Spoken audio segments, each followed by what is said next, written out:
बारिश का समय था। नदी में पूर आया हुआ था। लोग नदी के उस पूर को देखने के लिए नदी के तट पर एकत्रित थे।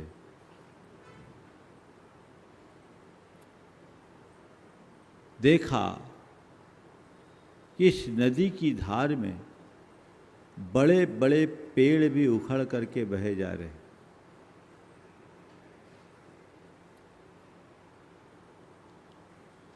पास खड़े दादा से एक बच्चे ने पूछा कि दादा, क्या मामला है? नदी के पूर्व में बड़े बड़े पेड़ तो उखड़ गए, लेकिन उसके इर्द गिर्द रहने वाली ये छोटी छोटी लताएं सुरक्षित कैसे? दादा ने जो बात कही वह आज के संदर्भ में बड़ी उपयोगी। दादा ने कहा, बेटा बात केवल इतनी सी है कि ये पेड़ बड़े थे, इन्हें अपने बड़े होने का मान था, ये अकड़े रहे, इसलिए पानी के प्रवाह ने उन्हें उखाड़ दिया। ये बड़े थे, इन्हें बड़े होने का मान था, ये अकड़ गए इसलिए उखड़ गए। लेकिन ये जो लताएं हैं, ये जब पानी का प्रवाह आया, इनने पानी के चरणों में प्रणिपात किया, ये झुक गए, पानी इनके सिर से निकल गया, लेकिन इनका कुछ भी नहीं हुआ। पानी बह जाने के बाद फिर ज्यों के त्यों खड़े। जो अकड़ता है वो उखड़ता है, और जो झुकता है वह टिकता है। आज का सूत्रवाद, अकड़ोगे तो उखड़ जाओगे और झुकोगे तो टिक पाओगे।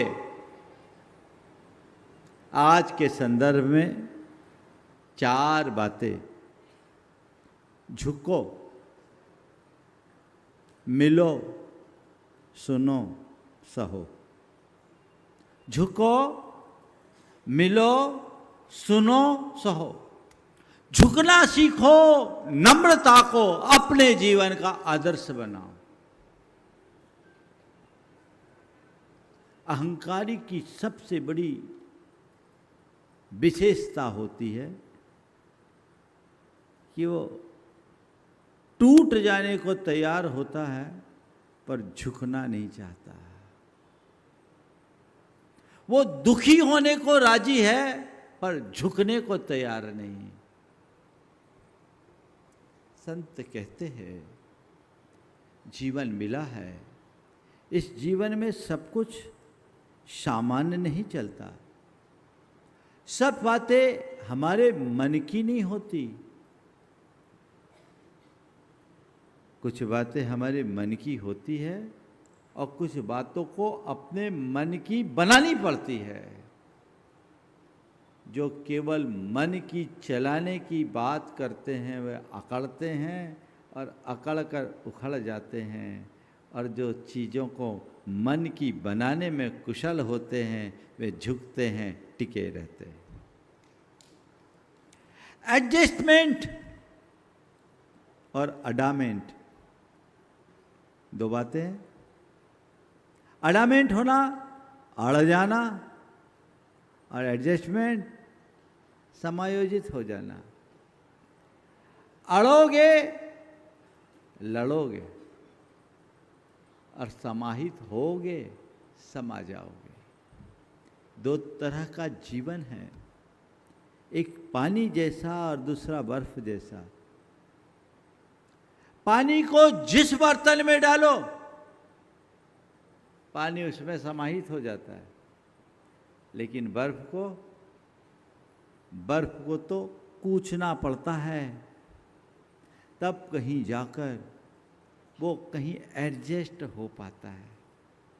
संत कहते हैं, पानी बन जाओ, सब में जगह पाओगे, सब में स्थान मिल जाएगा। बर्फ जैसा जीवन क्यों अपना रहे हो? क्योंकि बर्फ को अंततः कुछ ना ही पड़ता है। जीवन में झुकना सीखना चाहिए। कुछ मेरी कुछ सामने वाले की।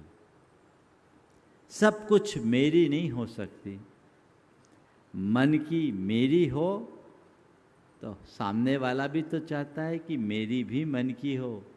तो चल कुछ मेरी कुछ तेरी, कुछ मैं झुकूं कुछ तू झुके। झुक झुक कर काम करो। और एक बात ये ध्यान रखना, झुकने वाला झुका सकता है, अकड़ने वाला तो किसी को झुका नहीं पाता, खुद उखड़ता है। एक गुणी व्यक्ति की सबसे बड़ी विशेषता है विनम्रता। कहते हैं पेड़ जितना फलदार होता उसकी शाखाएं उतनी झुकी होती। किसी ने बहुत सार्थक पंक्तियां लिखी, अकड़ खास मुर्दे की पहचान है। मुर्दा अकड़ जाता है, अकड़ खास मुर्दे की पहचान है, झुकता वही है जिसमें जान है। जिसमें जान है वही झुकेगा। झुकने में जीवंतता है, अकड़ने में मुर्दानगी। अपने जीवन को जीवंत चाहते हो तो आज मार्ग और धर्म को व्यवहारिक रूप में आत्मसात करना है। तो बस मुझे अकड़ना नहीं है, मुझे अड़ना नहीं है, मुझे झुकना है, मुझे एडजस्ट करना है। ये आप अपना सकते हो।